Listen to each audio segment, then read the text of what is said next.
Start the recording. All right. Welcome, everybody. It is Thursday, June 29th at 7:03 p.m. And this is the Southborough Historical Commission. And I'm going to call the meeting to order again at 7:03, noting that all members are present. Myself, Jim Blaschke, Annie Pfaff, Grant Farrington, and Michelle Hokinson. So straight away, any public comment? Going once, going twice. Gone. That was easy. Second or already third item.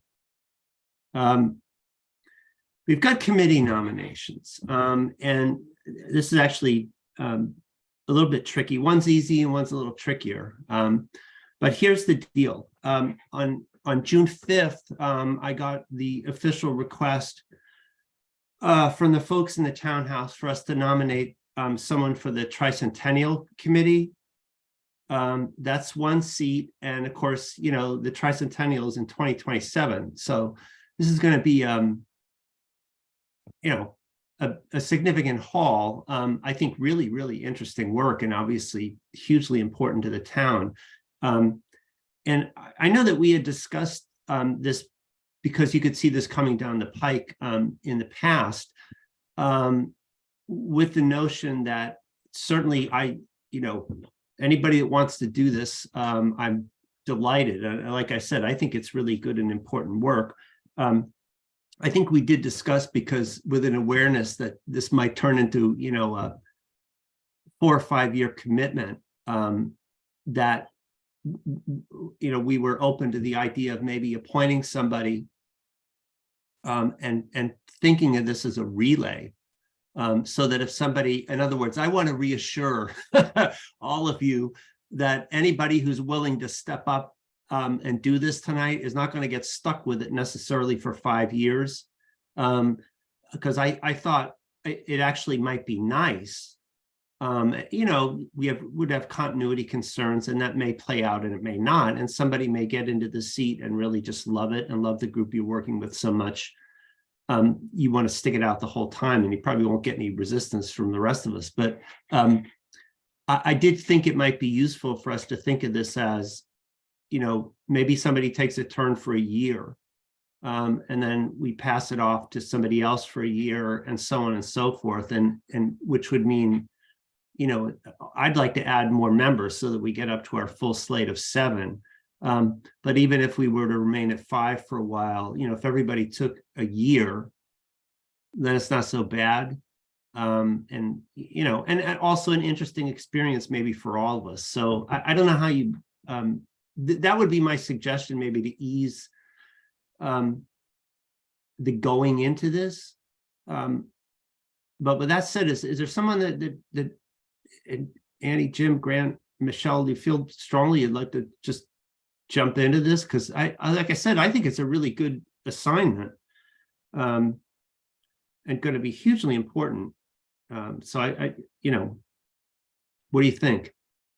So I'll say I support the idea of kind of taking turns, if that's okay with the the whoever's chairing the committee. I don't know what the makeup looks like.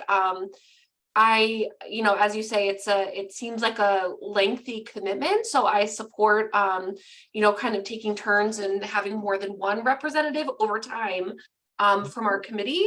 And I would be willing to help out at some point, whether that's now or later or whatever. Happy to be involved in some capacity on behalf of the commission. Yeah, and I will say that I think, and Grant, you may recall this better than I do, I believe that the select board has appointed their representative. That was, you know, there've been so many of these things lately, but I think that was on their agenda, and I do believe they've appointed. I don't, to be honest with you, I don't recall. Sorry, Andrew, or I'm not sure either. But anyway, so they, you know, I think it'll get rolling. The point of that was that I think fairly soon it would get at least, and you know, the thing is, I would suspect that this is not going to be any St. Mark's Street Park working group where, as Grant well knows, we met, you know, like it felt like 100 times over the last year and a half or whatever it was, or year for me, longer for Grant. I suspect that this will be, at least in the early going, maybe every couple months or a brief meeting once a month or something like that. So the rest of you, Michelle, Grant, Jim, any feelings off the bat, or are we going to end up dragooning Annie into this? I agree. I mean, right I think that it's a huge commitment for 4 years down the road. And I think that it would be a nice time to job share. And it does sound like something that would be very positive and fun rather than something like the St. Mark Working Group. I mean, Yeah. I think that it's, Well, you I know, don't want working to, towards- just for the record, may I say, I wouldn't trade that experience. It was hard work, but it was, I respect everybody on that group. It was a good group, and I thought we did a good job. So anyway. yes, Mhm. I apologize for that No, comment. no, no. Yeah, I think that it would be a very fun, positive experience. I'll just chime in that I'd be willing to do it even as the first leg of this. And again, if it's going to be every month or two, that's a reasonable thing to fit in. Do want to caveat that, say I'll be looking to hand that baton off next year about this time, but be happy for the first leg.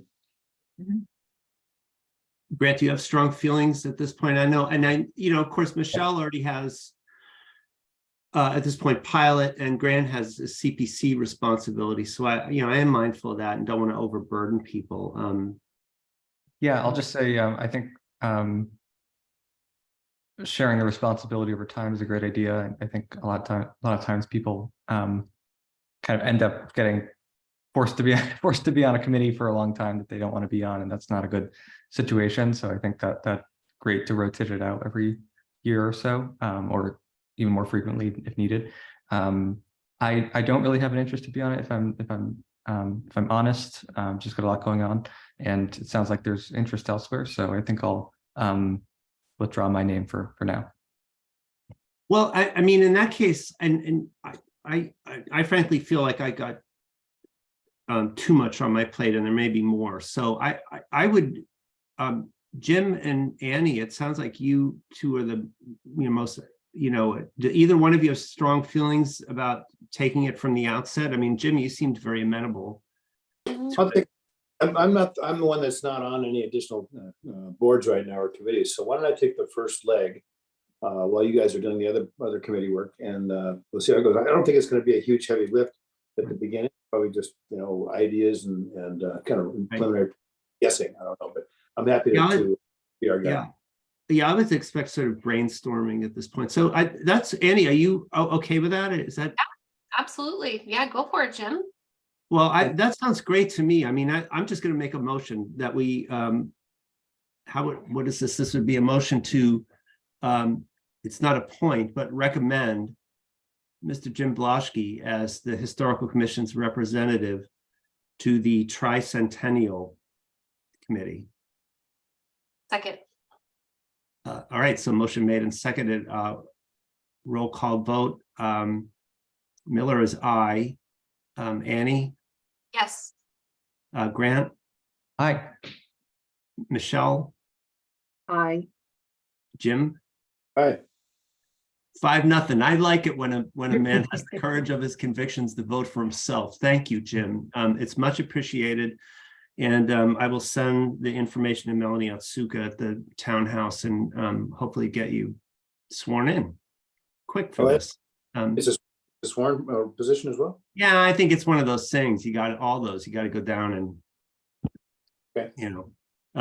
that's a chance to, say hello to old friends in the clerk's office and stuff like that. So now the other thing we have is a little bit more tricky, and I frankly have zero appetite for any big long wind up to this, but to some degree, just so you guys know, I think Grant is more familiar with the particulars of this because he's been at the meetings.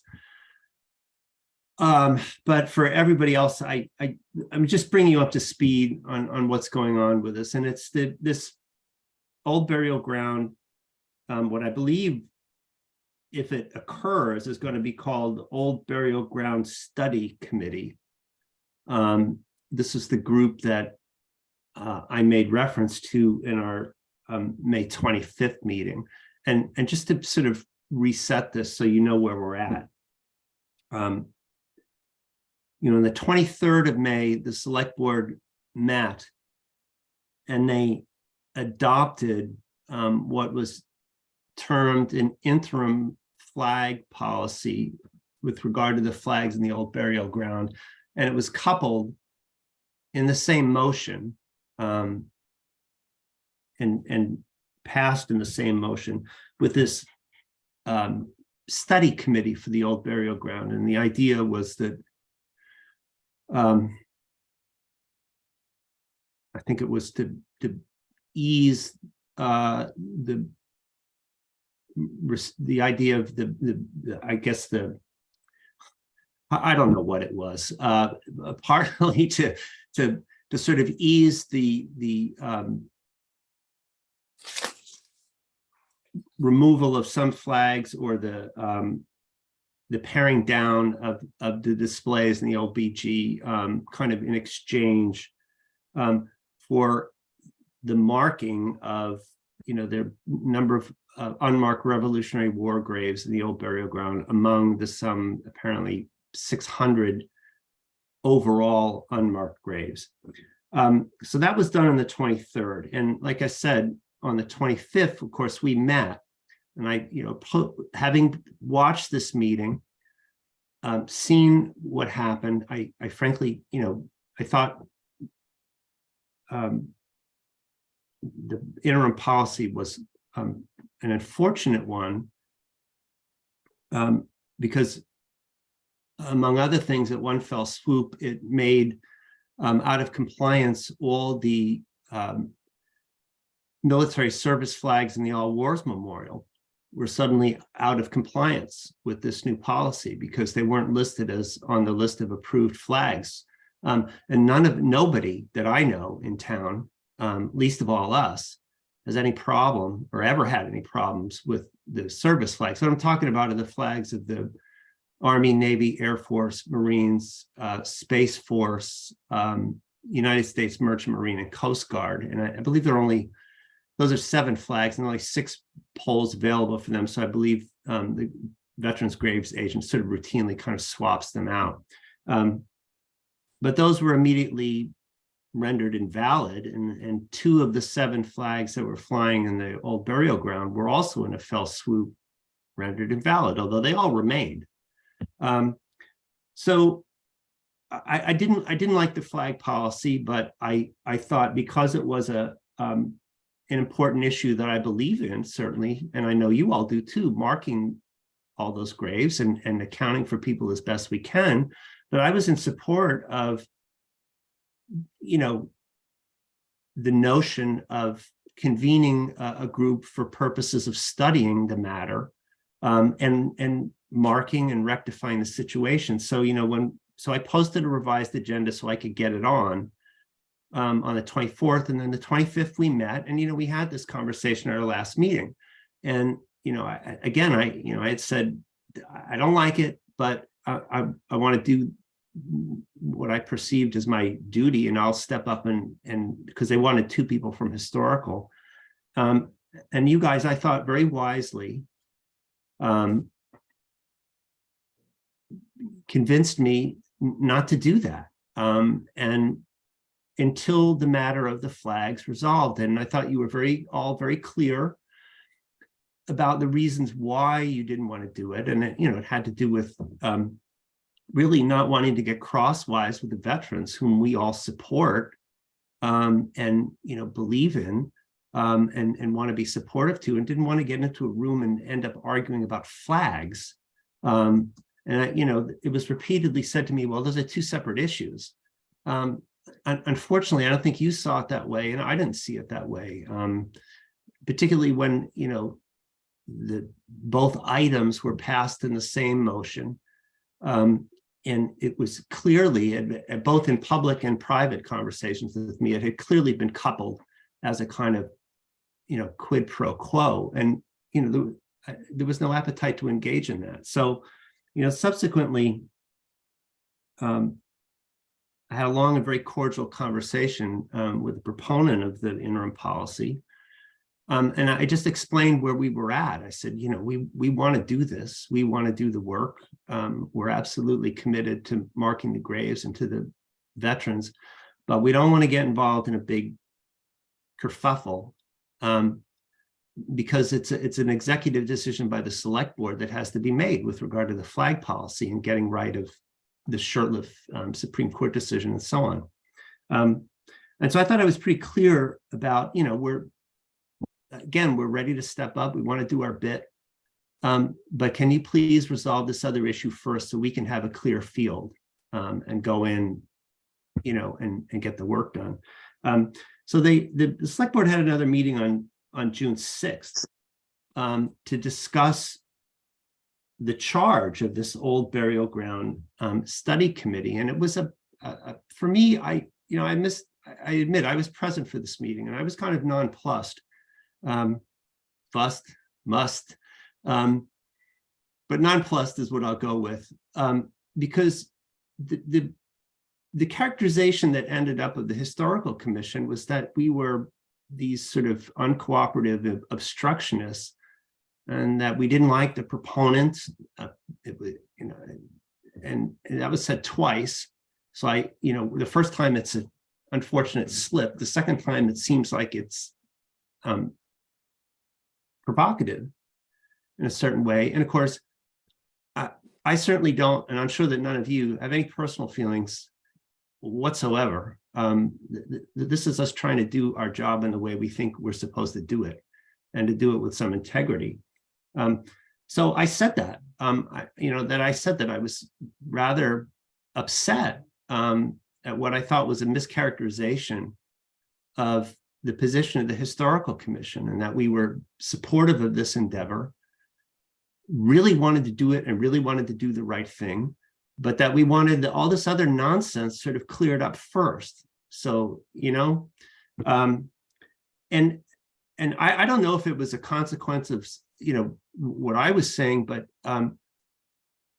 I don't think they resolved it that night, one way or another, whether this committee is actually going to take place. I think it's a good idea, and I think it should happen. But I don't know where they're at this point. And so they had another meeting on the 20th. That was last Tuesday. And this time, the chair brought up another policy, like a new flag policy that apparently was to supersede the one they passed on the 23rd, because I think there was a recognition of how, to be quite honest, deeply flawed that original one was. And again, now this one was shared with me on the weekend of the 17th. And I frankly was tied up in my own personal business that weekend. I didn't have time to go over the thing. I looked at it the afternoon of the 20th, and then I went to the meeting, and I spoke in public comment, and with the intention of offering some suggestions about how possibly to make it work. This draft policy involves a lot of language to keep the town free of Shurtleff concerns, basically making it clear that any flags that fly will now be town speech and not public speech. So that closes the door for other people, organizations, groups to request to fly flags. And then it's going to define what flags are permissible.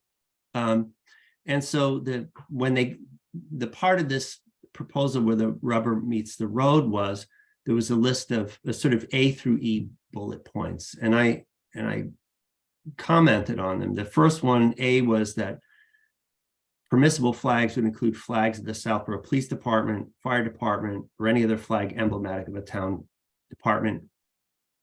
Fine. And these were my personal opinions. Service flags at the All Wars Memorial. Of course, I simply recommended that they specify exactly what those flags were, so there was no potential for unfortunate confusion.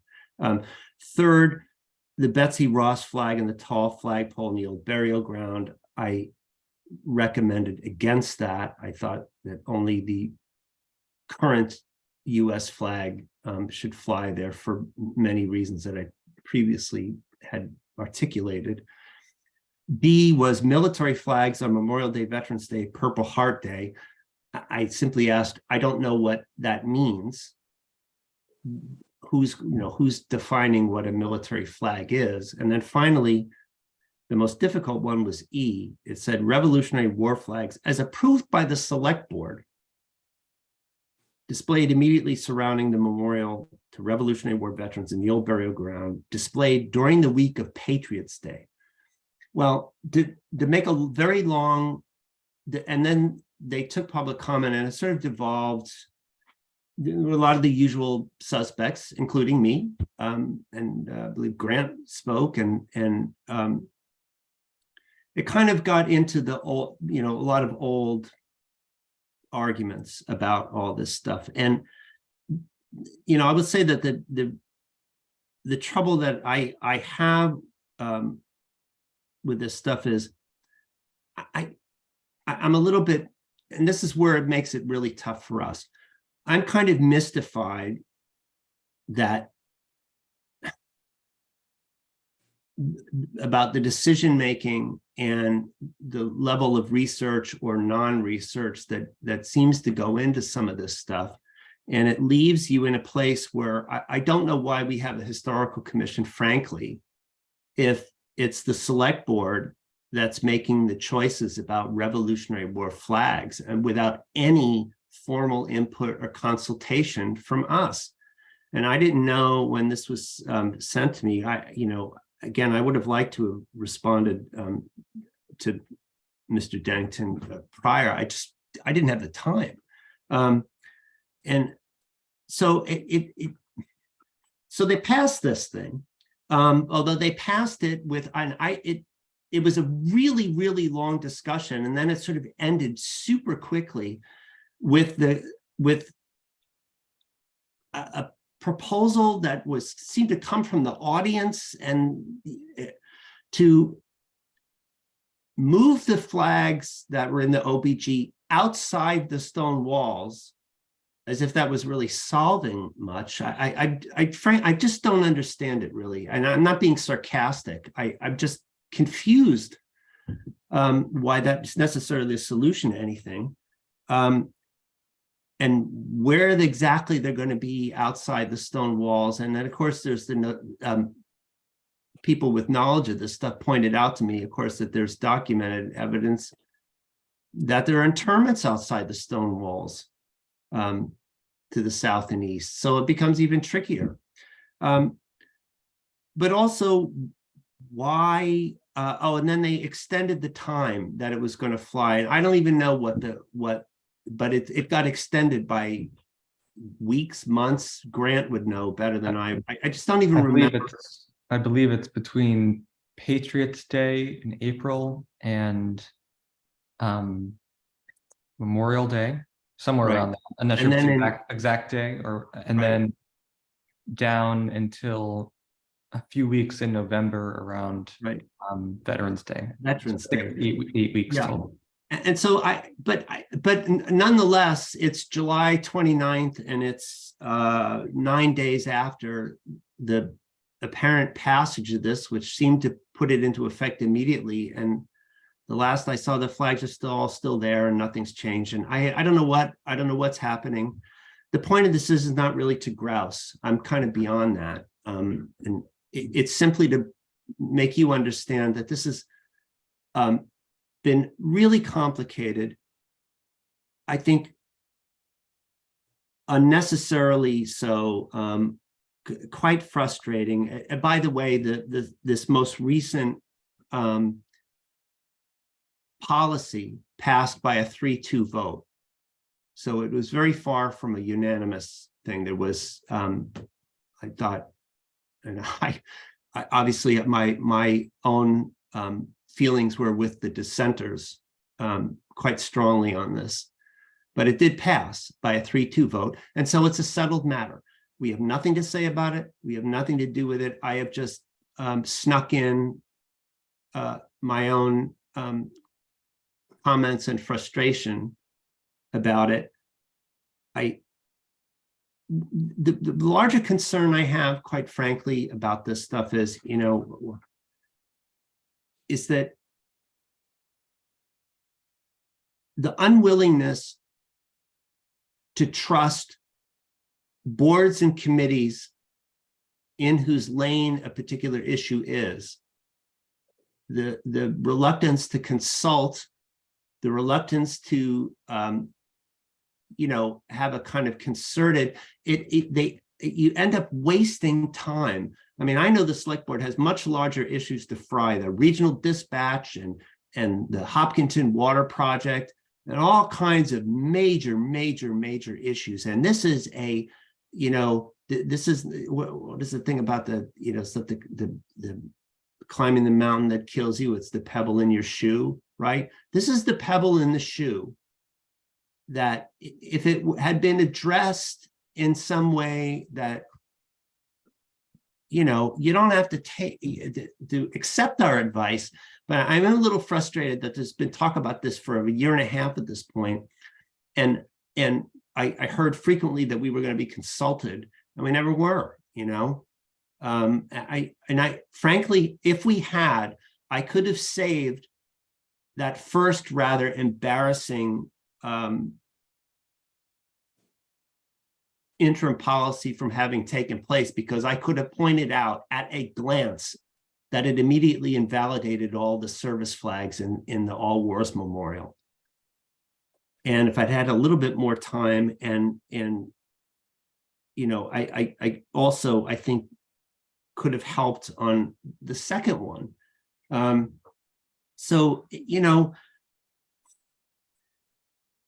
Where we are at regarding this Revolutionary War Veterans Committee, I don't even know, because it hasn't been posted on the town, like the list of, the list of committees, put your name up kind of thing. It's not listed there that I saw. I checked I think yesterday. I haven't gotten any formal thing. I haven't heard when the select board had this last conversation on the 20th, they didn't take this up again. I don't know if they're going to do it or not. But again, now we don't meet for another month. And again, I want to be in a position to do right by this. And there's more. Can I just do one other thing? I'm going to jump to something that I have under the chair's report, because it actually has bearing on this. And it's good news. And that is, there's a town program by which I have it listed as a 4E on here, that I got word that we were approved for today, and it's going to allow us to have Sally Waters working just for the Historical Commission, and actually under my supervision, do up to 100 hours of research for us. And what she proposed to me to do it for was to research into the old burial ground and into the matter of the Revolutionary War veterans. There's an existing pamphlet, actually, on Southborough Revolutionary War veterans that Sally has reviewed. And of course, you all know her and her track record and her, in my mind, she's the best qualified person in the town to do this research. And she proposed to me under this program that she work for the Historical Commission and update, because she believes that there are errors and omissions in the former pamphlet. And so I said very happily yes to this, and it was sort of facilitated by Pamela Francois at the Senior Center, to whom I'm quite grateful for her help and cooperation, and by Mark Purple, who I guess signed off on this. Thank you to them both.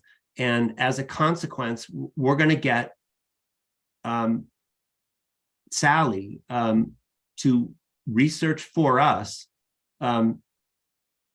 this matter. And I, as I explained to Pam and to an email that I guess probably went to Mark as well, I conceive of this as dovetailing beautifully with the interests of the Historical Commission in terms of improving conditions in the old burial ground, in terms of marking those graves and cataloging everything and making sure everybody is respected and noted. And it also dovetails with the concerns of Mr. Hamilton, obviously. Mr. Dennington last night at a was that 2 nights ago, at a planning board meeting, made it clear that it's a big priority for him and for, I know, for the whole select board. They care about it a lot, and I thank them for it, and we care about it a lot too. So I thought this is great, because I don't have time to do this, but we're going to have Sally, doing 100 hours worth of research for us on this subject, so that we can come to the table, if we're invited still, I don't know, with hopefully really comprehensive information. So the bottom line is, I don't have to live with this flag policy on my record, thankfully.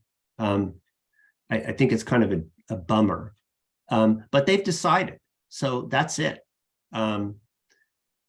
And so now I don't know where this OBG committee is, or if it's actually going to be constituted, or where it's going. I think it will. I think it should. And I don't know what they want now, or if they want us at all. But whether or not they want us, we're going to have Sally doing some work that I will vet, and we will turn it over to them for their use. But what I would propose again is, if they do want 2 seats, I'm willing to step forward and take one. And I don't know if the select board will go back and revisit this flag thing again. I just don't know. But for now, they've made the decision, and so it's not being enforced, but that's material to me as well. I mean, I have to respect the chain of command here. So, but again, we basically, I think if somebody else would be willing to, sit down and do this, I think we're going to have some, at least it eases it for me, quite frankly, to know that we're going to have somebody doing the research, and somebody that I think is, obviously credible and reliable. And I have to say that Sally has been, just on a very informal basis, a kind of asset to me, let's say over the last year. Been helpful. I have a question about something. I don't know where something is. She was able, for instance, to establish genealogical research and establish a Fay connection to the Stone House, that kind of stuff. So I would hope, that this would go well and it'll be helpful to us carrying out those duties if they're still requested. So I hope, I'm sorry for talking so much about this. And we're going to move through the rest of this agenda quite quickly, but I just wanted to be clear that I don't, I was frustrated with some of the stuff that went on recently, but life is too short to worry about it. And like I said, they made the decision, that's fine. And I want to move on and help when and if we can. So it's just a matter of somebody else wants to do it, or if we want to go back and say, look, I'm the only person that's wants to step forward, or if you guys want to talk me out of it again. I think the time is now right, basically, because you know what I mean? we asked them, I mean, I asked Mr. Hamilton, I spoke to other select board members. I said, we just want this resolved. So now they resolved it. I frankly, they understand it. I disagree with the resolution, but I accept it. Now we have to move on to the next thing. And so now I do think it's appropriate for us to put a couple names forward, but that's if somebody else is willing to step up and do it. I'll speak. I'm sorry, Michelle. Yeah. Kevin, I guess I'm a little unclear. What exactly is this committee setting forward to do besides Mark Graves or? Well, yeah, I think the brief of the committee, as it's been tentatively discussed, seems pretty straightforward. I mean, Mr. Hamilton's conception, I believe, was strictly to mark or to like with a marker. There's currently there's a stone with a bronze plaque on it that marks the 3 killed Revolutionary War veterans killed during the war. That's already in the old burial ground. And I think his conception was something that would account and list all of the names. But that's what the committee would, debate. Now, what I've said to him, and I believe I said in public comment to the select board as well, is that the 27 or 28 unmarked Revolutionary War veteran graves represent roughly 5% of the total unmarked graves. And it's principally due to the hurricane of 38, which the Historical Society actually has a wonderful photo of that. Well, it's not so wonderful, but it shows this unbelievable devastation. And so a lot of stones were lost, right? So I made the point that while I absolutely agree that the veterans deserve some sort of special recognition, a special mark, maybe a separate mark or a special mark or, flags or whatever they would like. I personally would be in favor of an accounting of everybody, you know what I mean, who doesn't have a stone there. So maybe there would be just a list of names of, roughly 600 people with some sort of special designation or marker. There's Berger. Some Sorry. special designation or marker for the vets. That may gain traction among a committee, and it may not. I would just be one vote. But that's essentially the brief, and I it's either Berger or I have driven Michelle from the room temporarily. Here she comes. Can I add that to the minutes? A very friendly dog interrupted the meeting. Right. Yeah. Jim, so go, Jim, I know you had something.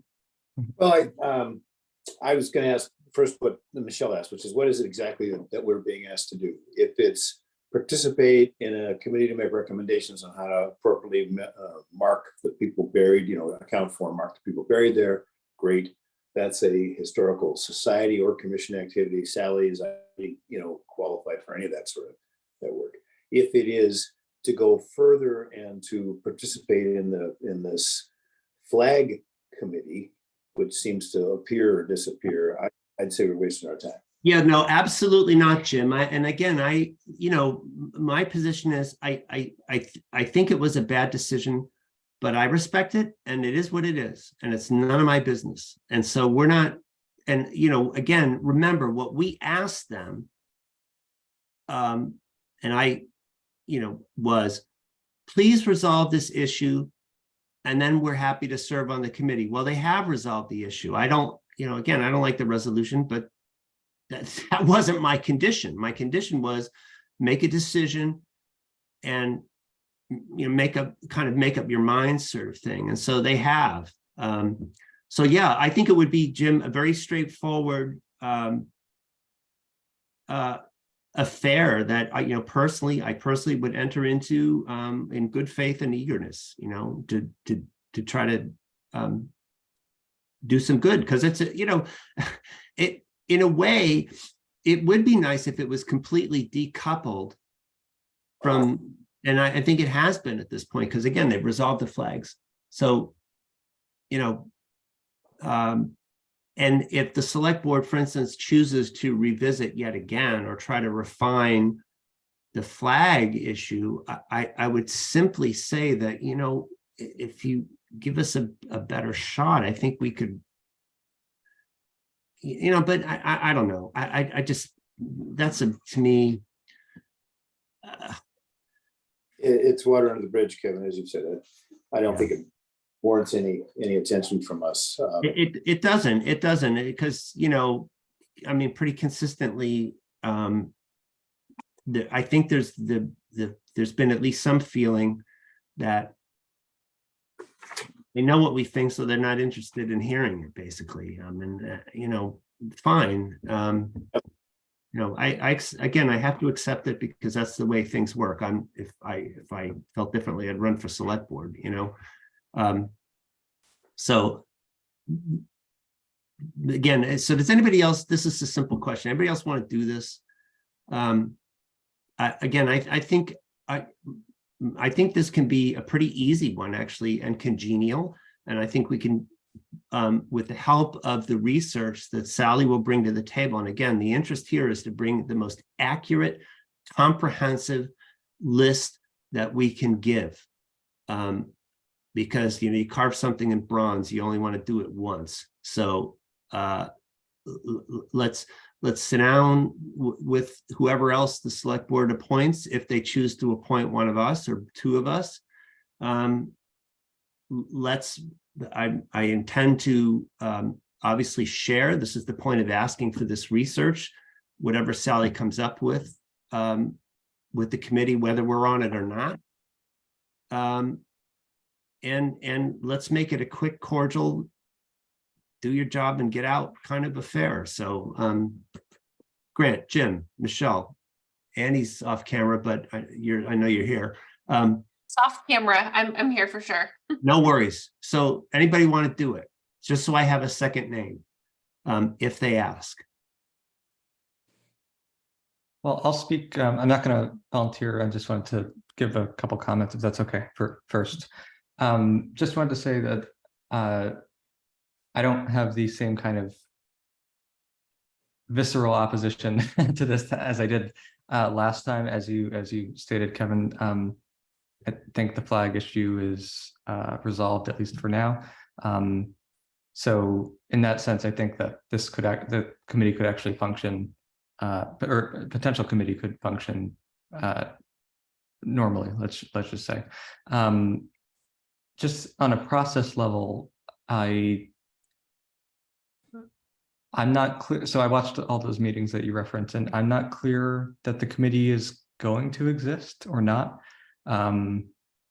So like any names that we pick tonight, I think would just have to be kind of like maybe hypothetical or like getting lined up to potentially be on it. But like I don't think there was a draft charge that was distributed, but then it was not passed that night, and then this new policy came in and superseded the motion that Mr. Hamilton made. So just from a process perspective, I'm not sure, like, I don't think we can give like a formal recommendation to be appointed to the committee because it doesn't exist. But if we wanted to just That's correct. Who's willing to, then that would be fine, I think. Right. And what I'm doing tonight, and I'm really sorry this is taking so long, but what I'm doing tonight is very similar to what I tried to do last time. And for the exact same intentions, is that if we are asked, I want to be ready. I don't want to say, well, we can't do it for a month, because I want to be perceived, because I want to be the group that's like ready to go. You know what I mean? Like that because I think this is good work, and I'd like to see it get done. So I just want to be ready with two names. And again, I'll be one if you'll have me as your one representative, and then Jim, Grant, Michelle, Annie, you don't want to do it, Grant, I take it, right? I have an open mind. I'll listen to what others say first, if that's okay. Okay, sure. Michelle, I saw your hand. So I actually think that it's important work to get this done, and it does sound like it's moving in a positive direction, but I feel like these soldiers need to be recognized, and I think that it doesn't sound like a huge commitment. I may be wrong, but I mean, it doesn't sound like a long-term commitment like the tricentenary, which is, Yeah. 5 years. I could see this getting done, once the research is done, and it 2 or 3 meetings, maybe Mhm. 4, I don't Yeah. know. It Yeah, I should think- not take that long. It should not be it's a matter of names, looking at different ways of carved in a stone, put on a plaque, this, that, and now I will say, the one fly in the ointment here, it depends on how they configure the charge. There is a larger concern. I think, and I admire Mr. Hamilton and Mr. Dennington and the other members of the select board for being supportive of this fact. There's a recognition, I think it's actually unanimous among the select board members that there are larger issues in the old burial ground having to do, for instance, with the trees. Mhm. There's a lot of problems. I did talk with Al about this to some degree. Questions about the maintenance of the stones themselves. I think there's been some discussion of, for instance, another ground penetrating radar survey because there have been advances in that technology. So depending on how they configure it, it may be a somewhat larger, longer issue. But again, it should be quite sort of cordial. It's certainly a lot less fraught in my mind than, that working group, the Park St. Mark's thing. That was a real challenge, for a lot of different reasons. It didn't have anything to do with certainly with the personalities on the working group or anything else, just outside stuff. So it may end up being a longer affair, but I think as Mr. Hamilton was sort of originally conceiving of it, I think his focus, at least for this, was quite narrow. So yeah, I think it'll be short.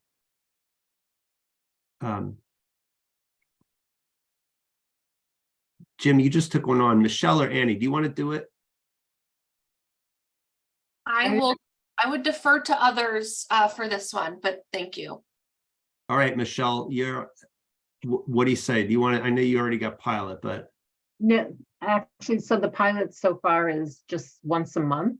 Oh, good. And yeah, so I think that this would be really very interesting to me. I think it would be very positive, and it would Great. be, I mean, it would be an education for me, honestly. Well, thank you. And I'm going to make a motion. How about this? And the motion is a little complicated, but should we be asked to serve on the Old Burial Ground Study Committee, I would move that we advance the names of Michelle Hokanson and Kevin Miller as our representatives. Second. So moved. Seconded. We'll roll call vote. Miller is aye. Annie, Yes. Jim, Aye. Grant, Hi. Michelle, I 5-0. Good. All right. So now thank you for that. I'm sorry it took so long. We have 2 names. I'm optimistic and hopeful. I thank everybody for their patience. And we're going to get there, and it's, moving on. Very quickly, some chair's report things. The historic district signage has arrived. Thrilling. And it's funny, Annie knows about this. The vendor,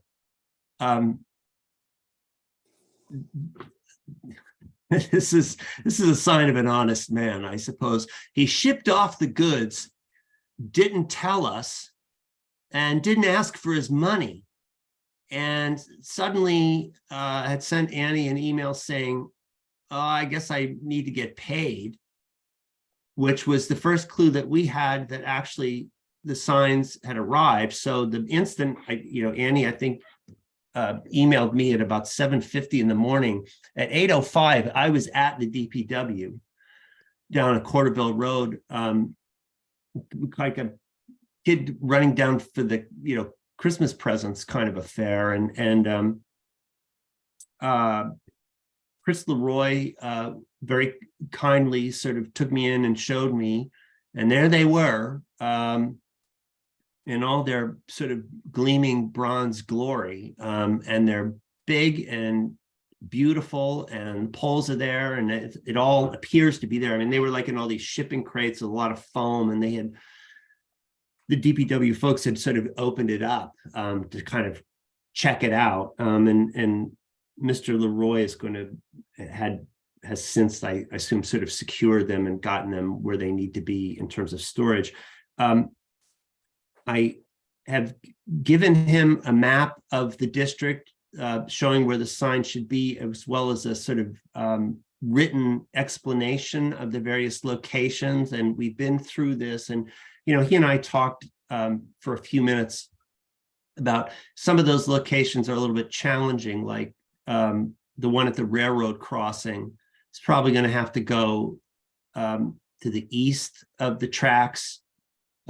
Basically, where that vacant lot is at the corner of Newton and Main, for access and snow reasons. And we talked about again all 7 locations, kind of a brief rundown. And he indicated that the new superintendent, that's DPW superintendent that's been hired, Mr. Cundiff, William Cundiff, he doesn't start until the end of July. And I kind of said to Chris that I would go out tomorrow with a shovel and start digging post holes for this if we could get him in quickly. But he indicated this is not going to happen until the new superintendent comes in. And I said to him, well, there would be no finer bit of publicity or splash for the new DPW head to make than to come in and to see, lickety split these very attractive, and they're going to get a lot of attention. Like, you know what I mean? Like, the blog's going to have a story on this, and they're going to be pretty. People are going to be talking about them. So I said, well, wouldn't this be a nice way for Mr. Cundiff to make a splash in his new gig, if we could get these up really quick? So he sort of chuckled and took it under advisement. So trust me, the instant that Mr. Cundiff arrives in town, I will be trying to facilitate getting these installed right away. But it's a really, really exciting day. They showed up a little quicker than I think we actually anticipated, but so we're very happy about that. Yeah. Do they look good? They look fantastic, man. Okay, good. Just want to everything we expected. Yeah, they look very rich. They look like Did this you is pay the bill? We did pay the bill. And Good. thank you. I'm sorry, Annie. Who is it that actually pays the bill? Carla. Carla McAuliffe, right? Thank you to her, and thank you to Vanessa Hale. They were fantastic. I'm glad you mentioned that, Michelle. So yeah, we paid. And there's a small amount technically left in the kitty. If there are, unforeseen kind of installation costs or some things associated with that. If not, we'll be able to turn back a couple $1,000s into the bucket. So this is hopefully it's all going well. St. Mark Street Park Working Group naming meeting, that was last night. And I'm going to very quickly, because I want to show you what I showed at the working group last night, just so you can understand what's being said in your name. And that is just a very, very quick, can you all see that? Is it blocked by anything? Okay, can you see that? Yep. All right. Was just talking about, of course, we voted at the last meeting to advance the name Southborough Heritage Park as the proposed park name. So there was some pushback about the word heritage. And so I pointed out to the group that there are numerous heritage parks and cultural institutions in Massachusetts. There are 8 state parks that incorporate the word heritage in them, from, in the east, Roxbury Heritage State Park to the Western Gateway Heritage State Park in North Adams. There are a couple of museums and gardens in Massachusetts that have that name, the Heritage Museum and Gardens, and in Sandwich, which is quite lovely, by the way, and the American Heritage Museum in Hudson, which is a military equipment museum. Further and more maybe germane to the idea of Southborough Heritage Park, there are half a dozen municipal parks in Massachusetts that also bear that name. The most recent is the one that's the background for this slide, and that's Heritage Park in Weymouth, which was dedicated just this past December. And it's not all that dissimilar to what we're going to end up with a kind of serpentine paths and a little plaza. And they have that's a figurative statue of Abigail Adams, who was born in Weymouth. And I made the point that our impetus in proposing the name Southborough Heritage Park was that a name that was broad enough to encompass all the components of the site's rather complicated history. Nipmuc presence in the environs, the colonial settlement, the incorporation of the town, that story of William Washington and his family, which I find quite fascinating, and the fact that hundreds of artifacts have been recovered from the site that tell, again, a very complicated story from colonial times up until the early 20th century. And that the name would also reflect the history of Southborough on a daily basis and serve as a kind of reminder of Heritage Day, which has been celebrated in Southborough 49 times. Actually began in 1967. And, I will say that my comments to the working group were supplemented by some very interesting research that James Nichols Worley, that's the St. Mark's student who served on the committee, did on his own and entirely, I should say, unbidden and unprompted by me, into Heritage Day. And he made some really very astute, I thought, and moving comments about the history of Heritage Day in Southborough and what its motive was initially back in 1967. And Heritage Day, it's funny, it sort of stopped as a tradition in Southborough for several years and then was sort of revived. So I actually thought his comments were really helpful and appreciated. And I did let him know after the meeting last night that I hope he'll repeat them when the matter comes before the select board, because I think it would be quite helpful. But that's where we're at. And so anyway, they took a vote and it was 4-1 to advance that name to the select board. So I thank you for your support in that. And I thank the working group for that. And we'll see what the select board does. I'm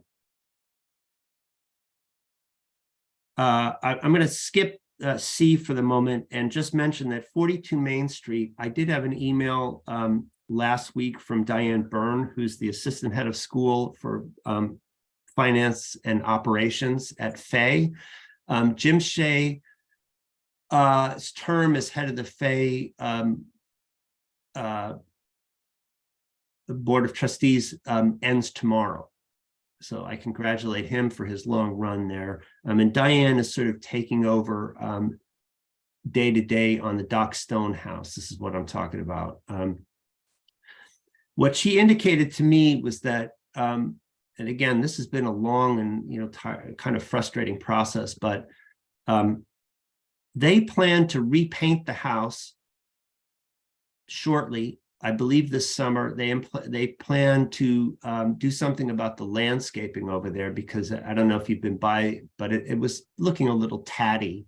So they plan to do some work in the landscaping and to paint it, but they will not, unfortunately, have a final decision. And I think this boils down to sort of logistics and money and all that kind of stuff for some time yet, unfortunately. So we just have to sort of grin and bear it. I mentioned the Sally coming on to do research for us. And then the last time I had the chair's report was 21 Highland. 21 Highland. Oh, go ahead, Grant. Oh, sorry. Just before you move on to the next item, on the 42 Main, did they? Sorry, what was her name? Diane Byrne. Byrne. BYRNE. Oh, okay. Did she happen to, or did you broach the topic of whether or not they would consider, if not coming to a final resolution of the property right now, at least removing the demolition request, or are they still? Yeah, I did not, because I've discussed that with Jim Shea dozens of times, and it's just the non-starter. It's okay. They're not going to do it. Okay, thank you. So yeah, but I remain hopeful, and I'm learning patience slowly in my old age. As the 21 Highland, that is the South Union School. The South Union School is one of only two individually listed properties on the National Register in Southborough, and the only one that is owned by the town, the only public building. Now, there's been a SHOPSI subcommittee that has done a lot of work on 21 Highland. And of course, that was the report that I sent out to you and we discussed briefly at our last meeting, right? Giving sort of possibilities for future use of the building. And on the select board meeting, that was on the 20th,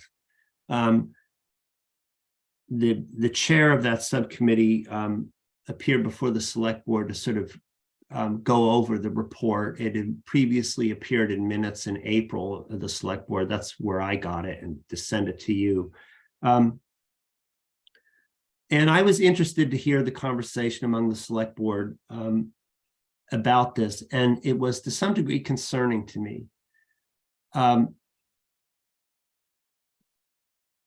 will tell you that there's some sentiment that views that building as a kind of white elephant to be disposed of. And, you know, as you probably saw in the report, and as we discussed last time, you know, the report sort of lays out that there are a couple different alternatives. One would be to obviously to tear it down, which would sort of clear the land for a fairly dense, relatively dense development. The other one is to sort of engage in a kind of adaptive reuse of and rehabilitation of the building, again, as housing, and save the building. And it's a little frustrating to me because a member of that subcommittee reached out to me many months ago, wanted to come before us and discuss the matter, and was blocked from doing so. I respected that decision. I didn't question it. I invited all the appropriate people. The invitation was declined. I said, well, you know, and I think the message that was delivered to me was, well, we don't want your interference while this report is being written. And I said, okay, fine. When it's done, would you share and maybe we can chat? And, you know, nothing has occurred. The select board discussion included some talk about whether to, you know, how you would perhaps move forward, including paying for a feasibility study. to figure out what to do with this building and what the best approach would be. And as I said, in the report, and it was mentioned, and actually the chair of the planning board was there and made a comment about this, which encouraged me. They were able to find the subcommittee, and it's a wonderful report, by the way. And I thought it was quite comprehensive and very well written and very well done. And I congratulate everybody who worked on it. They point out that there were developers they talked to that thought it should be torn down.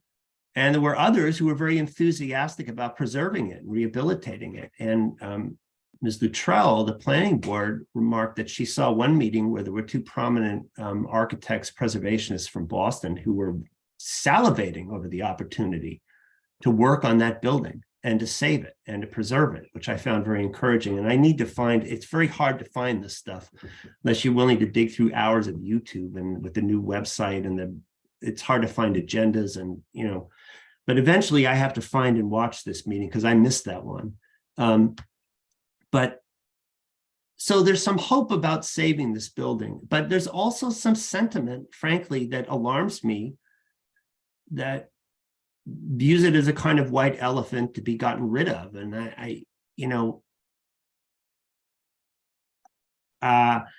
well, I will just say, I was saddened to think that there's something called the Massachusetts Preservation Projects Fund that has annual rounds of grants. It's a pool of $1 million. And what these grants do, among them, there are pre-development projects they fund, requests to studies necessary to enable future development or protection of a state register listed property, which includes the South Union School, feasibility studies involving the preparation of plans and specifications and historic structures reports. There are also development project requests that you can make for construction activities, including stabilization, protection, rehabilitation, and restoration. The pre-development project requests for funding can range from $5,000 to $30,000. The development or acquisition projects can be from $7,500 to $100,000. And they require that if you do this money, or you fund for development or acquisition, that you have to enter into a preservation restriction and so on. But it's a very interesting program, the deadline of which was March 17th, 2023. Had we been, brought into the conversation back last November, when there was at least some sentiment toward talking to us, I could have brought this to their attention, and maybe we'd be in a position, rather than having the town have to pay for a feasibility study, the state might have paid for it. And to me, this is another one of these kind of very frustrating, everybody's siloed, nobody wants to share. So I don't know what to say about it, except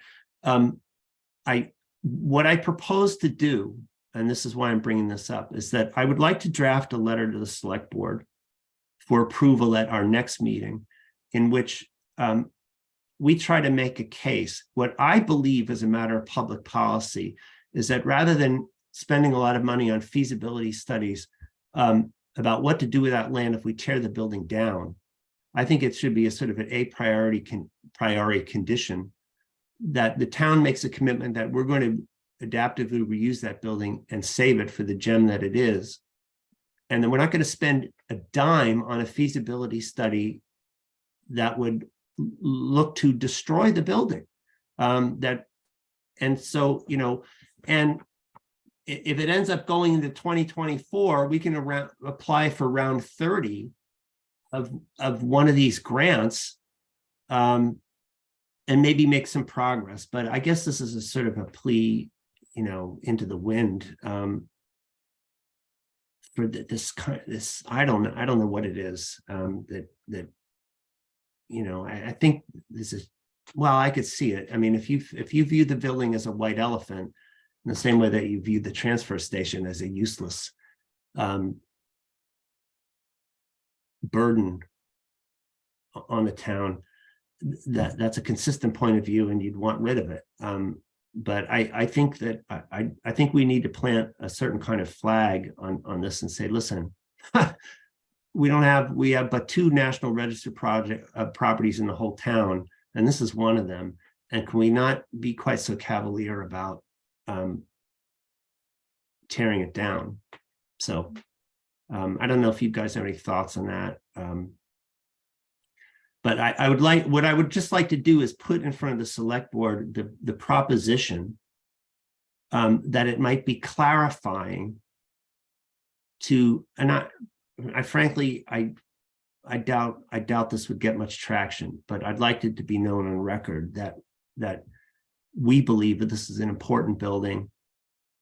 It should be saved, and that there's at least a reason to consider an approach that takes off the table the idea of demolishing the building, and tries to look very seriously at preserving it from the get-go, and with the idea in mind that there's state money available to pay for exactly that. So is there, I guess I don't really need your permission to write a letter and put in front of you next time. You can always vote not to support it. But that's what I propose. Just add, Kevin, I'm very much in support of that. I think, you know, if they aren't coming to us, this is something we can make our voice heard on. And I'm trying to remember, I feel like we have already, and maybe Jim remembers this. I feel like our commission has already written some sort of letter, you know, maybe years ago at this point, like 3 years way back, you know, when this all started. So, you know, if my memory serves, maybe it can even be like a follow up on that, to kind of reiterate, you know, our position, and that, you know, now that we have, you know, more specifics on the process and everything, you know, exactly how that could, you know, move forward. But I agree, as you know, a listed property on the National Register, you know, this is one of our gems. You know, I feel like we have to stand up for this. So I would be fully in support of that, Kevin. Well, and yeah, you just think, you know, they all go down like dominoes, one after another, and what's going to be left? I mean, what is going to distinguish this town from some just generic sort of suburb if you keep losing? And, you know, I think one thing that, just to the casual observer that drives by that school, you know, that could be a real showpiece. I mean, it's really quite striking, but, you know, the alterations that occur and neglected landscape and all that kind of stuff, and it kind of looks a little down at the heels, I would say. But, you know, I think the potential's there, and I think these architects, I was very happy again that Ms. Luttrell sort of made mention of this. Architects that were so enamored of the building, and I really have to go find that meeting. I just haven't had the time yet. But, you know, when I do find it, by the way, I'll forward the link to everybody so you can watch, and maybe we need to, I guess, and I don't want to sound like I'm grousing too much. I understand that people want to work uninterfered with, you know, so I please, I hope it didn't come off the wrong way. I just ultimately think that we're a pretty nice, kind of mild-mannered group of people, and that we can play nicely if people will play with us a little bit, you know, and just to get in the idea that, even just to hear that there's a group of people that feel very strongly, you know, about the potential to save this building. I think it would be a useful voice, and can always be ignored ultimately, or, you know, we're not going to have the executive authority on this. So Kevin, I just add to that. I mean, we'd obviously all be interested in putting a letter forward. I don't think anybody would disagree. I don't think you need a vote for us to say, go ahead and draft something. But I would tell you that, like anything else in front of the select board, we're the wagon. We're not the engine. And right. if you recall the night that the Doc Stone House came up at Select Board where we all attended, and one of the options that could come up for that was, low income housing. Someone got up, I forget the gentleman that did it, but he said, look, don't forget about the school. That could be 21 units, not one, and, Yeah. and so the whole aspect, well, it could be A, it could be C, it could be this, could be that, we need to study, whether or not there'd be a funding available for a study would then only beg the question, does the town have the appetite to do something realistic with it? So my only, if you'd like to write a letter, absolutely. Please don't get your hopes up too much with respect to it making a big difference, considering the audience it's gone to. That's Right. all. Well, that came up actually with regard to 5 Corderville, but your point is well taken and I understand there's a feeling, I think there's a diversity of feeling. Let's put it that way. I think among the group that worked on that, and that's good. And I thought the report again was very professional and really a quite impressive document. I would just like to, be able to say on record that please give this serious thought. And I do understand, look, one of the impulses has to do with density, right? They can get more in there into that land, and it's an MBTA communities issue because it's within a half mile of the station, barely. That they can get more in there, they think, if they just rip the thing down. And you know how it is preserving a historic building. There's all kinds of, energy, hazardous materials, all those kinds of issues that have to be dealt with. And I don't know what degree that building has been remediated on the latter question. But yeah, so I understand the other side. I mean, if I were, really committed to the maximum number of units on that property, I would be all for tearing it down. But from our perspective, of course, we only have so many of these things left. And in terms of these monumental school buildings, we have one, and South Union is it. You've seen that picture that I showed you of the old Peters High School. Good grief, So anyway, all right, I will draft the letter. Can I speak? And I will bring it to your attention and see if it passes muster with you all, and we'll send it. And hopefully that's a start. And I am positively inclined and very much respecting the intelligence of the folks involved on the affordable housing side. So I'd like to see a nice partnership with them. Do you mind if I- Kevin? Yeah, go ahead. Oh, I thought I'd just give my comments on the 21 Highland. Sure. So I just want to say I agree completely with everything that you and Annie said about the value of the building and also of the land that it the current land that it sits on, and then I think that writing a letter would be the right move. I just want to also add that I think I had mentioned this last time when I first read the report, that while the report didn't make any specific recommendations, and I watched Tom Biscule from Shop C at that select board meeting, and he did entertain the possibility of adaptive reuse, so he didn't completely rule it out. But I think the general sentiment that I received from both the report and kind of the discussion at that select board meeting was that they kept on talking about the potential for 20 to 30 units on the parcel. And if you read the report, I think it only mentions that the building itself can only hold 6 or 8 or something like that. And then the rest would also have to be would essentially be like townhomes or something on the open space that's currently there. And the report kind of cautions against the adaptive reuse because the adaptive reuse limits the development on the rest of the parcel in order to save the building or something along those lines. So while it didn't specifically say, let's tear down the building, I think it's essentially implicating that either the building and the open space should be rebuilt.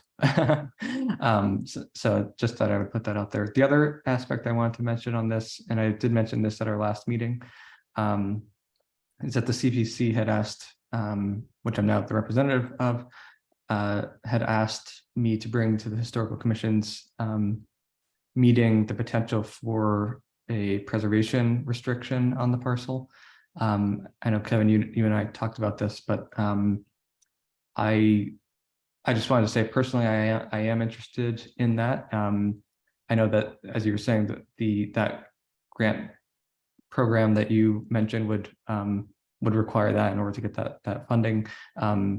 But that's something that I'll be looking into to see kind of what potential options there could be on that front. But I think personally that could be something that I don't know what the process is, to be honest with you, but that we could look into pursuing. Well, yeah, and there may be some benefit to, a kind of joint conversation. Us, CPC, SHOPC, if they're, amenable. And just so that there can be sort of intake of all perspectives on this. God knows what, my best case scenario for South Union would that it becomes, 8-10 units of affordable housing, and the school is preserved and the beautiful grounds are preserved, and it becomes a kind of real model. You're not cramming a tremendous density that would actually impact the surrounding neighborhood quite significantly, but that you're making progress, you're nipping away at your affordable housing problem, which everybody knows is an issue. And the CPC gets a huge win, and open space, gets to have that land kept largely open, and the Historical Commission, does our bit to try to preserve the remnants of what we've got. So, yeah.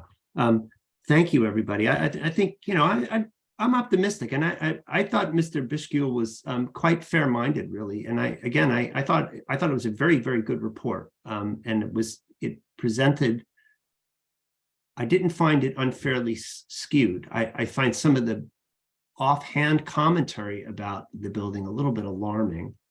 But offhand comments are offhand comments, so who knows what they really amount to. But I'd like us to get in front of it. So members' reports. Grant, we've got you on the CPC forum. The floor is yours. Sure, yeah. So the CPC was scheduled to hold a public forum this Tuesday. It's the annual public forum that they hold to go through the process for CPC or CPA funding proposals, as well as to, I think, solicit ideas or questions from the public about potential proposals. So actually, we did have a quorum issue on Tuesday. So one of our members, we've been struggling with quorum in general. I think we're expecting a couple new members, hopefully, but that's just been something that we've been dealing with. So technically, we didn't actually have a meeting, if you can believe it, because we didn't have a quorum, but we did have a presentation from, oh, sorry, I'm blanking on her name, a woman from the Mass Housing Partnership, senior programs manager there. Sorry, I'm blanking on her name currently, who gave a nice presentation to us, very detailed about the potentials for the use of CPA funding for affordable housing, kind of the interplay between CPA funds, affordable housing trusts, how the funds can be dispersed, and different types of projects and funding opportunities and she gave examples of projects throughout Massachusetts and essentially the different uses that CPA money can be used for towards affordable housing goals. So it was a great presentation. And I believe she said that she would share her presentation afterwards, the PowerPoint. So I'd be happy to forward that along to you if you're interested. I think the meeting was also recorded. Well, the non-meeting was also recorded, so it should be on tape as well. And then following that, so that was about an hour presentation, very good, as I said. And then following that, because we didn't have a quorum and technically I don't think actually met, Ben Smith, the chair, gave a kind of overview of the CPA funding process. And we did have, I think, 5 or 6 attendees in the audience, so hopefully they found it useful. But because we didn't actually meet, like we couldn't deliberate, couldn't interact, or even listen to questions from the public, that kind of thing. So I'm not sure what the future plans for the public forum are, whether or not we're going to have another one when we have a quorum or not, but at least the presentation, and I learned a lot at it. So just thought I'd share that. Sorry, I'm thanking you while I'm on mute, but thank you. And Michelle, we've just lost your video momentarily. Oh, you're back. So Michelle, you were going to talk about the and this is really great now that the signs are here, the organizing history of the Southborough Center Historic District. Michelle put together a little PowerPoint. Michelle, did you want me to I can share it on my end. Yes, you can do that. And then you can I just have to talk say it's over. a little bit more organized. It's Okay, a bit and more then organized, and I can do it this way too. okay, well, I'll screen share, and then Okay. you can sort of talk over it. It's very brief. Let me get the right thing. Yeah. This is really helpful because, again, just for the rest of y'all, is, you know, going to put these signs up, and this involved a really long organizing history. And Michelle has been so kind and useful in terms of tracking this down. You talk about patience, Kevin. I mean, Yeah. you'll see that this started officially in 2010. Home, and then how do I get this? Slideshow. I just want to get this into presentation mode, which I think you. I must admit, folks, that I am no great genius at PowerPoint, but here we go. There you Okay. go. If you don't mind, actually, before you start, Michelle, the name of the woman was Shelley Goring, from the Mass Housing Partnership, was who gave the presentation. I just want to make sure I got her name out there. Thank you. Thanks, Grant. Okay, Michelle, Okay. and just tell me when you want me to switch slides. Yep. So this is just a brief history with some dates in there, with some people's names that need to be recognized as well. So you can go to the next slide. So I just wanted to say, I have to just move your faces off my screen a little bit. So there's been several attempts to gain momentum to create a historic district over the years. In the early 80s, the Main Street neighbors enacted a covenant to preserve and protect the existing residential village. This restricted covenant unfortunately elapsed after 20 years. So then in June 2010, my husband Ray Hokinson sent a letter to the village neighbors, as well as, I mean, not just residents, businesses as well, to reintroduce the idea of a historic district. So the response from the residents were overwhelmingly supported moving forward with this notion. And the neighbors were asked actually to commit private funding to initiate the process. So then on June 17, 2010, Ray applied for CPC funds in the amount of $15,000. And on July 19th, he presented the proposal for the district to the then Historical Commission. In September that year, there was a formal presentation to request funding from Southborough CPC for historic preservation. Next. So phase 1 was established with the contributions amounting to $2,000 from local residents to engage Wendy Frontero, our architect and preservation consultant. And that $2,000 was to review the existing forms from the town survey of June 2000, consult with the National Registry staff. It was one visit, which included photography, evaluations and recommendations. So then on November 1st, phase 1 scoping and criteria was presented to the Historical Commission in order to receive full support. Next. So on site, it was a very cold day in February. Wendy, Kate Matson, along with Ray, actually walked the district. They photographed existing homes in the proposed district. So the residential village business district was drawn from Bay School down to Main Street to the town's business center, including cross streets of Middle, Corderville, and Latasquama roads. So then in March 2014, Kate actually presented at town meeting, which was then indefinitely postponed. So Kate Madison and the Historic Commission then took over the project after this meeting. Next.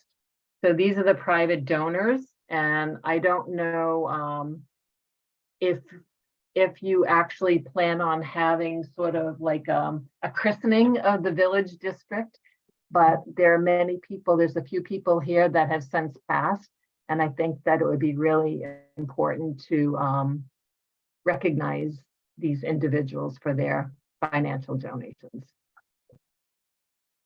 That's it. Well, Michelle, I have to say, thank you so much. And I think it's really great. I mean, one thing that came out of it for me, besides the individual donors and all that effort, it gave me some insight into, because I anticipate questions of why the boundaries, and it had to do with the consultant and obviously a community interest at the time, but the consultant that was hired said, this is where for now it should stop. And as I've said, I would support, and I would be interested in trying to expand the district where appropriate. For instance, I think onto East Main. And although maybe it's an East Main historic district separate, and that has to be discussed. But to know some of the things that motivated the boundaries, I think is helpful. I'd also like to say, I want to reach out to and Grant, you could help facilitate this, at our friends at CPC, because I'd like to see them get some credit when these go into the ground for having ponied up the money and had the foresight, 12 or what is it? What is it? At least 12? I think it was $15,000 that they I did see another figure along the way, so I don't know if it was 15 or 17, but the original letter that I found, it said 15,000. And that may be something that maybe it was 17,000 altogether, with the 2,000 from the residents and then 15 from them. Right, that's probably it. But they may have records on that, or maybe Jim Haggerty could help us out on that with some records. But that's great to know. And because I didn't even live in Southborough when this happened. I mean, I'm one of these people that was a fortunate beneficiary because I happened to live in the district. I didn't know that. I didn't know it was up for consideration when I bought my house, certainly. But I'd like to, I think the CPC people would be happy to know that your money, you actually had a hand in this, your money was involved, and because that kind of stuff gets forgotten. So I think this was really, really useful. And what I would propose is, when we get to the point, I think the PowerPoint is great and probably sufficient, but I would like to, when we get to the point that they're going to be installed, I certainly want to, Grant, maybe you could, Michelle could work this out. I'd like to have some contact with CPC because I think they deserve a little bit of applause.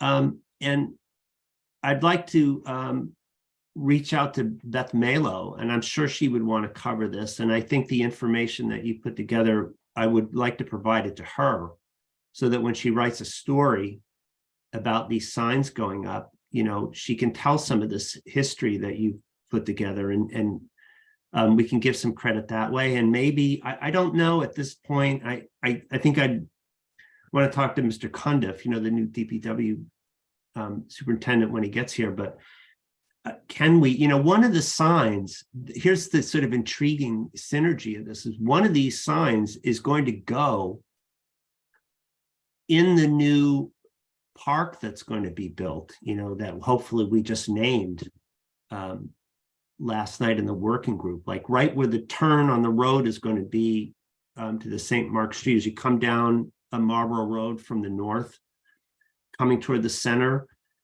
there'll be the new St. Mark's Road and the park just after that. And we envision that sign to be right there. So it'll be a really nice feature for the park. But, maybe that's the natural place to have a little ceremony kind of thing where we would dedicate it and invite some of these people who are, those of them that are still around, to come down and see that the hard work that a lot of them initiated is probably finally paid off. So thank you. And we'll definitely, I think a lot is going to hinge on the installation of DPW. So once we have a clearer picture on that, then I think, contacting people and promoting it. And again, Grant, I'm going to leave it to you and Michelle to kind of figure out the best way to thank the CPC people, because I think that's really important. Yeah, I'll just say, I know actually at our meeting, non-meeting the other night, Ben Smith, our chair, gave a presentation of like CPC over the years, kind of about like notable projects. And now that I'm thinking about it, I can't remember if that was on the list or not, but my sense is that they have a pretty good record keeping on the history of their projects and stuff, because they're bound by law to keep a lot of this stuff, I think. So well, I may maybe they have more on it, I'm not sure, but yeah, I good to know that think they were involved. Yeah, I think it would be nice for us to, and I could do this, just to draft a formal letter that comes from the Historical Commission and goes to CPC and thanks them. I just don't think there's enough of that stuff, and yeah, they deserve it. So good. Thank you both. As to minutes of May 25th, Grant hasn't been able to get to them yet. So what we'll do is when he's got them, I will post them as draft minutes and we will approve them in July. Does that sound good with everybody? All right. Well, that's how it has to be anyway. sorry about that. And thank you. Grant has been a prince on these meeting minutes. So a real prince, and he'll get his reward someday, I am sure. As to scheduling in July, always a tough month. I'm trying to bring it up on my computer and now it's spinning and spinning. Okay. What would say you folks to, I would suggest if we want to keep it Thursday, either Thursday, July 27th or Thursday, August 3rd, which would be 1, 2, 3, 4, 5 weeks. The 27th is better for me personally. How's the 27th for the rest of you folks? Works here. Okay. I may have to take it in a car, but yep. Okay. Works on my end. Okay, 27th it is, 27th at 7 p.m. Thank you very much. That was easy. Any other business? Not that I'm aware of, thankfully. Just have one really quick update. Yeah. So I just wanted to let the group here know I was able to get the list of all of the current existing historical house signs from Cape Battles. So I have that. So what I'm planning to do, sorry I haven't forwarded yet. I'm planning to send it to everyone so we all have access to it. So if I fall off, get hit by a bus, whatever, we all have it. So just that's a quick update. I haven't made any progress on the vendor side of trying to find someone to take over production of the signs. But I know that's a priority, so I'm planning to work on it as soon as my busy season at work slows down over the summer. And yeah, that's it for me. So Annie, I actually was looking around as well. And the interesting thing, and you can all look at this, so Westford Historical Society has a great website. Mm-hmm. They actually have a list of all the houses with all the house signs. Their house signs are identical to the ones that we have. So I think they used the exact same vendor. Okay, Yeah. I did so try. Go I ahead. did that as well. So they used our exact same vendor who is now, passed on. And so as I said, the only person I could find that does the hand painted signs is the person that took over his business. And Kate was saying, she was trying to get in touch with him for, I think years, at least a year, and just didn't make any progress with him. But I saw that too, Michelle, about Westford. Yeah. That's too bad. They never answered. I did send them an email Okay. and nobody responded. Mm-hmm. This list, it occurs to me that, and I think we've been sort of lax in not getting on this, but town has rolled out a new website and, there's a lot of stuff in flux. I would really like to do more with our page. And it occurs to me that I would love to have a hot link on the historical commission's page to all the house signs that are, this information that you got from Kate. I don't know why we don't post that Right. Yeah. and keep it current, So to be honest, all I got was one spreadsheet. And so I don't have any like the forms or anything. She basically was saying that, we're kind of going to have to start over. Now that we don't, we need to find a new vendor that's going to, affect pricing, that's going to affect process. So a lot of kind of, we're going to, and essentially need to start over in a lot of ways. So all I have is a spreadsheet, but I agree. I think it's a great thing to share. The addresses and their, official name on the sign. There's all that information there.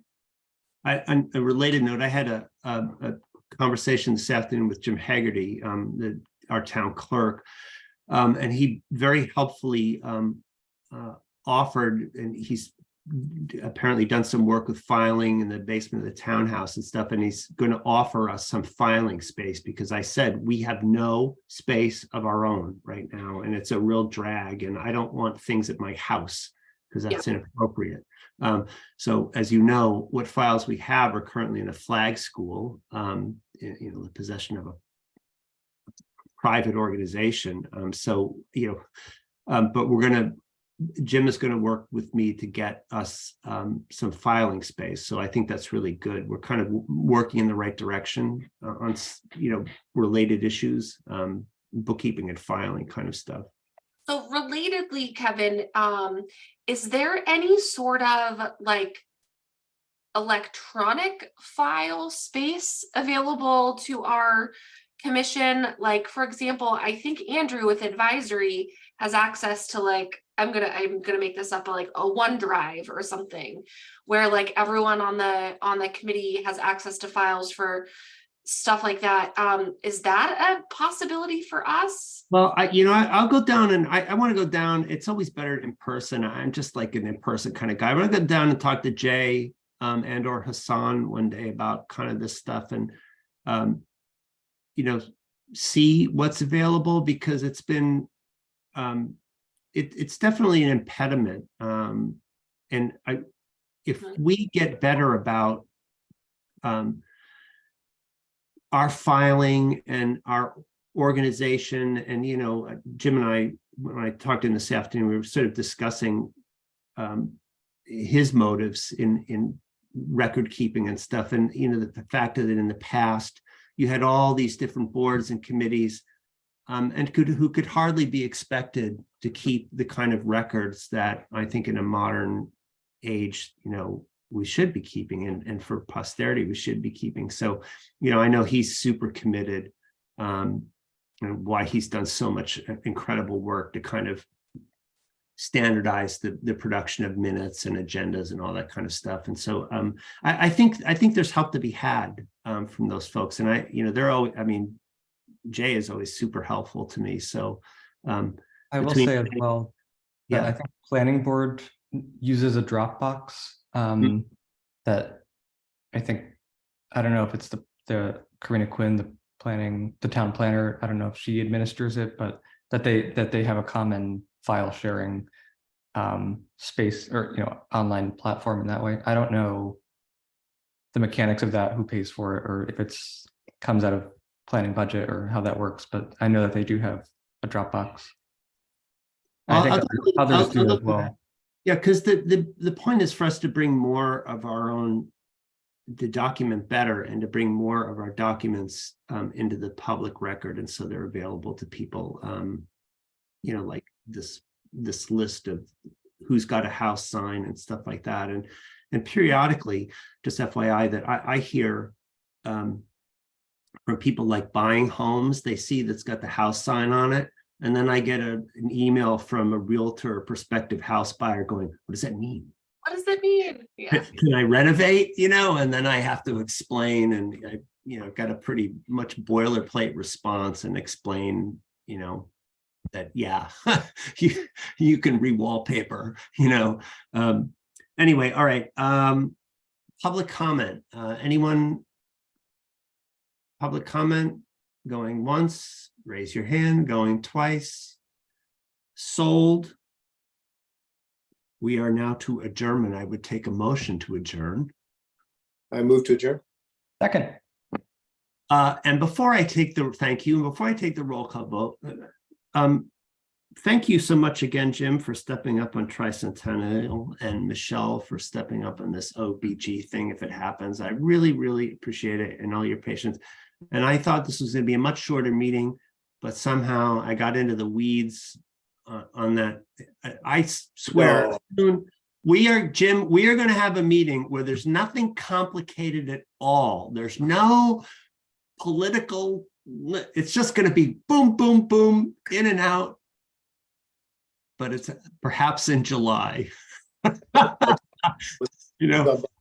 Well, I will say that having served on the working group, which is now about to dissolve from February 2022 to June 2023, I didn't think it was possible for us to have a quick, easy meeting less than an hour, but we finally did it in our last meeting. So that's right. We did last night. So if it's good for the work, anything can happen. That's right. Sauce for the goose is sauce for the gander. So maybe it'll happen here in July. Stay tuned, friends. Meanwhile, I'll take the roll call vote to adjourn. Miller is aye. Annie?